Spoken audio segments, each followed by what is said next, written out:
Allez, c'est parti. Je commence par créer un nouveau document, puis un corps et une esquisse. Je choisis le plan XY, je clique sur OK.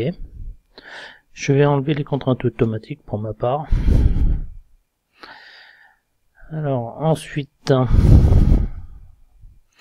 je vais commencer par placer deux arcs de cercle, 1 et 2. Je définis le rayon pour celui-ci 12 mm, 3 mm pour celui-ci.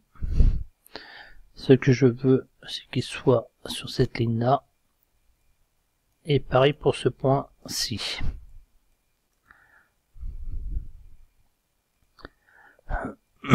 Je n'ai pas sélectionné le point, on recommence. Voilà.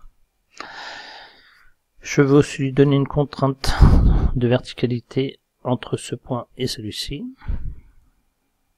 Comme ça, je suis sûr qu'il est OK. Maintenant, je veux que mes deux points soient reliés ensemble. Et mes deux cercles soient tangents. C'est normal que la tangente ait supprimé le point de coïncidence, c'est normal. Maintenant, je réalise une polyligne. Voilà, comme ceci. Au niveau de notre dessin, qu'est-ce que je dois savoir? C'est que je suis dans l'axe 30 mm sur ce point-là. Et à 20 de là à là. Donc, ici ma ligne 30 mm. Ceci, je le veux vertical. Ce point, je le veux avec celui-ci. Ce point-ci, avec cette ligne. J'ai deux contraintes. Est-ce que j'ai fixé quelque chose? Non, je suis bon. J'ai dit ce point et la ligne. Point, ligne.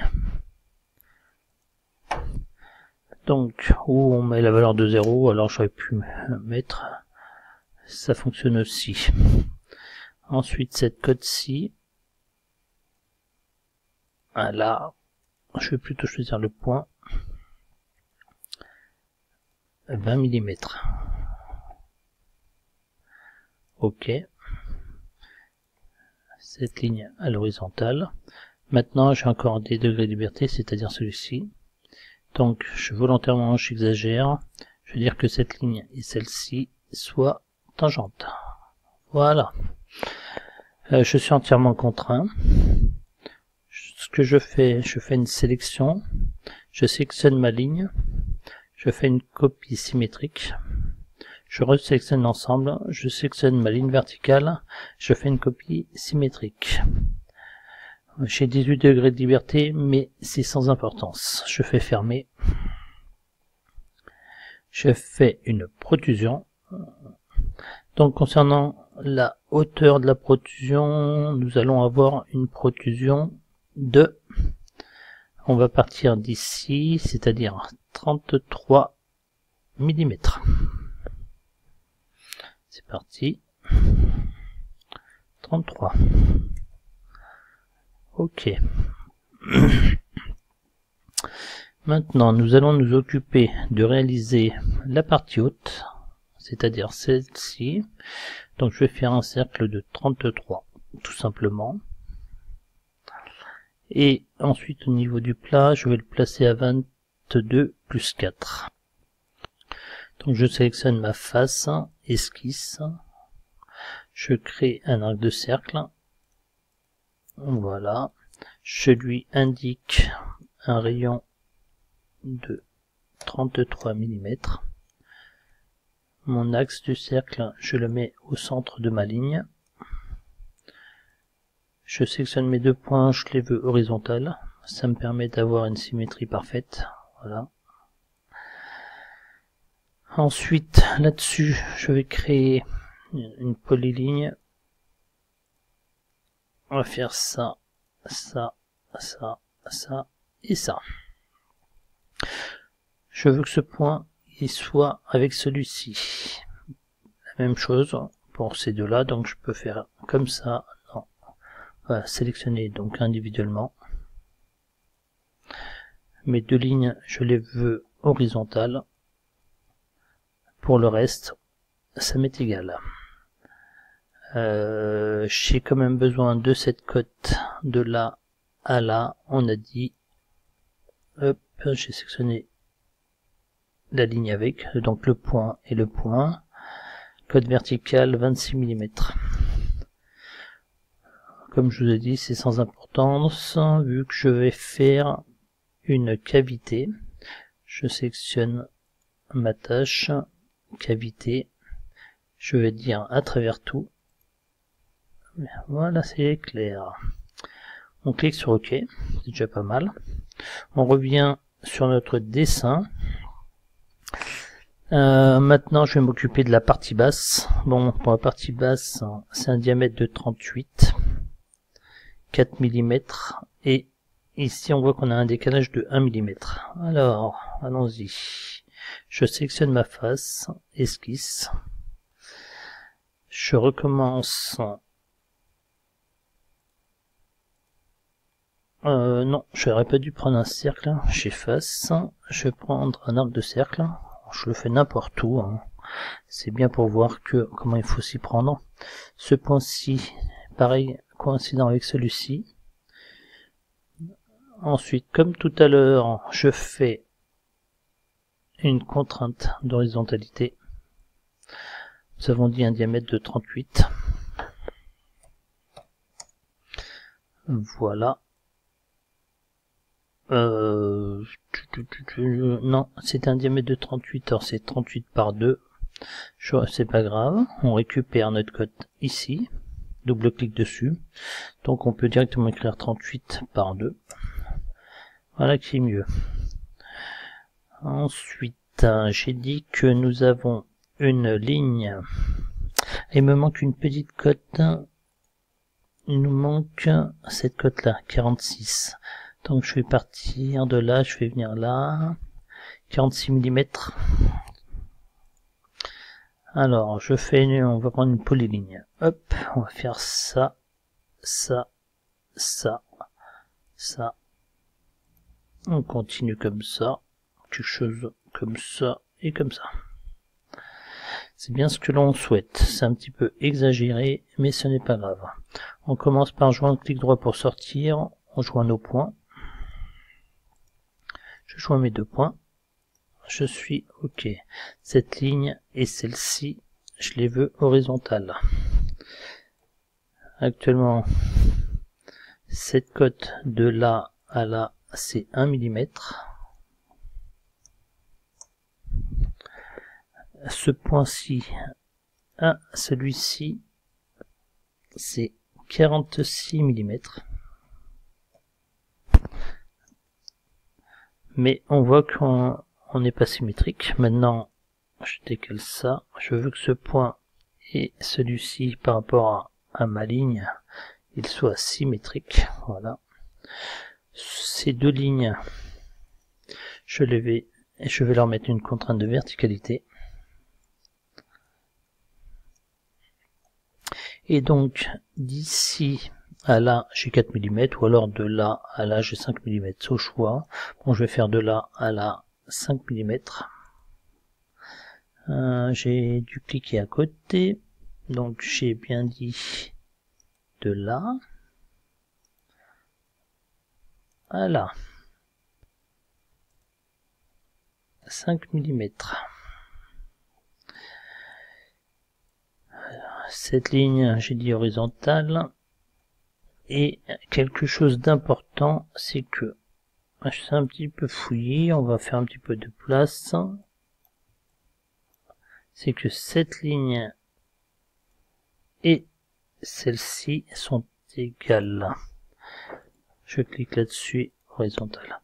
Voilà. Je crois que c'est bon, je fais fermer. Je vais faire une cavité à travers tout. Voilà, là on est pas mal. Donc vous avez bien compris, hein, vu qu'on est décalé d'1 mm, c'est bien 4 plus 1, ça fait 5. Maintenant, je vais m'occuper de la partie haute. Pour faire ceci, c'est très simple. Je vais faire un rajout de matière. Alors, je vais directement faire une esquisse. Je choisis mon plan. Je vais partir sur la base. Je clique sur OK. Je peux aussi passer en filaire. Je vais faire un diamètre. Je crois que c'était 18 la cote. Donc, on va faire 18 par 2, ce qui nous fait 9. Je vérifie tout de même. Diamètre 18. Ok. Déjà j'ai mis 2, je sais pas pourquoi. Donc on va mettre un rayon de 9. Je fais fermer. Donc on peut voir que mon esquisse est ici. Je reviens dans ma barre de tâches. Je sélectionne mon esquisse. Je viens dans la position au niveau du Z. Et je décale de la valeur. Bon, je vais déjà passer au-dessus, voilà, je suis sûr que je suis au-dessus. Alors la valeur c'est combien? Nous sommes placés à 34 plus les 1 mm, ça fait 35 mm. Donc ma valeur c'est non pas 38 mais 35. Je repasse en affichage filaire ombré. Je viens sur mon sketch, tâche, je fais une protrusion. Je vais faire inverser. Et je vais faire, là j'étais sur une cote, mais je vais faire au premier. Ça revient exactement au même, sauf que ça va s'arrêter là-dessus. Ok. Je vais quand même vous montrer un petit truc. Je passe en filaire. Je reviens dans ma protrusion. Tout à l'heure j'ai dit que j'ai fait une cote. Là je suis à 5. Si je réalise une cote, je sais pas si c'est visible. Non, c'est pas visible. Bon, donc on va rester comme ça, comme j'étais. C'est très bien. Filaire ombré. Donc maintenant vous l'avez compris, qu'est-ce qu'il nous reste à faire? Pas grand chose. On a un trou M8 et deux trous de 11. Alors, nous allons déjà faire les trous de 11. Ils sont centrés symétriques. Je sélectionne une des faces, esquisse, je recentre. Je vais faire deux cercles, n'importe où. Je dis que les cotes. Il va me demander si c'est le même rayon, oui. Donc 11 mm par 2. Je veux que ce point il soit sur la ligne. Pareil pour celui-ci. Je veux que mes deux points par rapport à la ligne soient symétriques. Au niveau de la cote, c'est simple. C'était... on était à...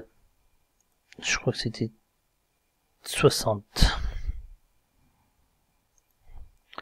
Donc la cote c'est 60 mm. Fermé. Donc je fais un perçage ou une cavité. Là on est dans le cas d'une cavité à travers tout. Ok. Maintenant je vais faire un trou M8. Sélectionne cette face. Esquisse. Alors pour un trou je peux faire clairement n'importe quel diamètre. Je dis que je veux que ce soit coïncident au point. Et je fais fermer. Je vais pas donner de rayon. Je dis que c'est un perçage. Le fait de dire que c'est un perçage, on choisit ici le type, filetage, ISO, fileté à droite. Donc c'est là que je dis que c'est du M8, des cotes à travers tout. Ok. Donc voilà, nous en avons terminé avec le haut du palier. Euh,